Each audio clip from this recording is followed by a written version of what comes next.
with freedom and with a right of our people to develop their own model.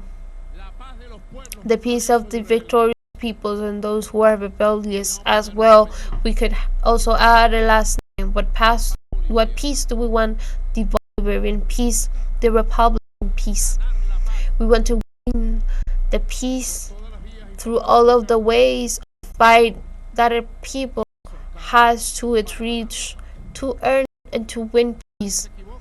No one should make a mistake. Our goal is the peace of Venezuela and of the continent. The union of the continent. Always the union of the continent. Every day we are facing threats. Last Sunday, we informed the U.S. government through all of communication ways that we have, direct and indirect, the discovery through two sources, one international and one national, of a plan to attempt against the building that is property of the U.S. government, where the embassy of the United States function, that to us it's sacred. There's the Geneva Convention that protects the structures and the things of the diplomats, as the news portals today are saying, without showing faces, because the news portals, like your press, playing a part that's never noble. Those European institutions, Europress today launched an amount of things, of news. But let me tell you that Venezuela respects the convention of and all of the buildings that belong to the countries represented or in Venezuela. They are sacred and they are protected by our state.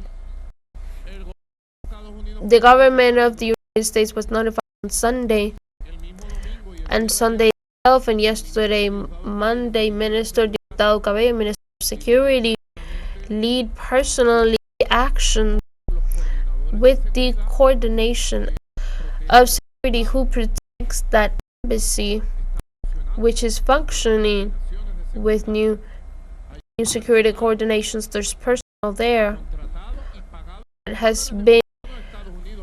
that has been employed and paid by the U.S. government. I don't know if they're being paid now because of the shutdown, but at least they worked there.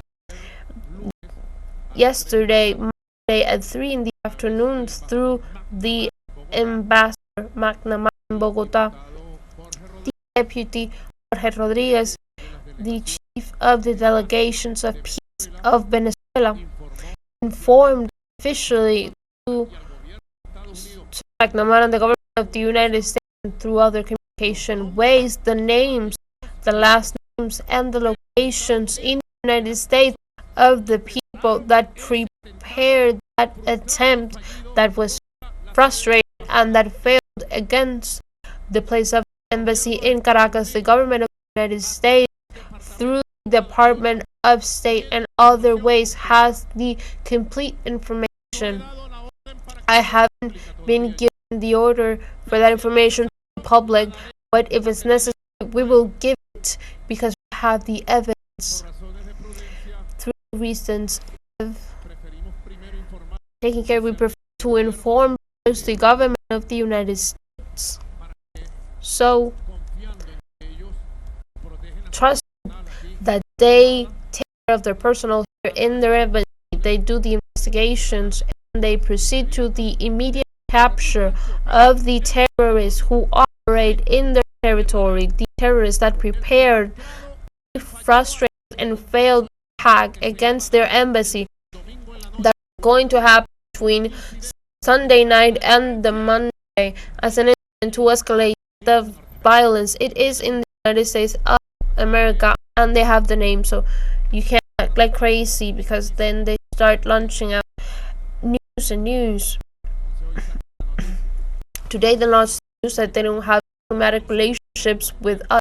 We don't have diplomatic relations with you. They don't have diplomatic ways with you. We don't have diplomatic ways with you either. That we have communication ways, yes, we have. until we have it. The day that we don't have it, we don't, and that's it. Our life doesn't depend on you. Venezuela doesn't depend on you. Venezuela depends on its own effort, on its own love, on its own people.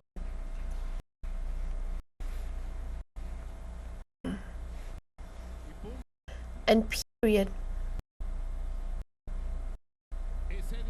That building, as all the buildings, they're sacred. Only authorized personnel by the United States government can enter said building. It is sacred. Not like our embassy in Washington that was assaulted, kidnapped, and is currently kidnapped, and it belongs to the people of Venezuela and our consulate in Boston, Chicago, New York, Miami. That's where our consulates are. Violating the Convention of Vienna that says an obligation on all parts of the planet and all of the members of the UN. So it would be an advice that the organisms that have to deal with the subject in the United States investigate with seriousness this information that is professional, that has been given with faith by the Bolivarian government of Venezuela.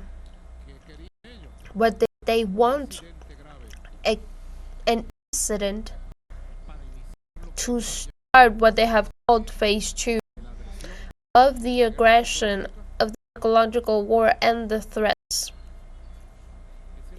That is the truth. But God, our God, that is protector and almighty, always puts his hand, because God is with us, and he protects the peace of Venezuela, and he protects the truth of Venezuela. With the truth, we will continue the path of life.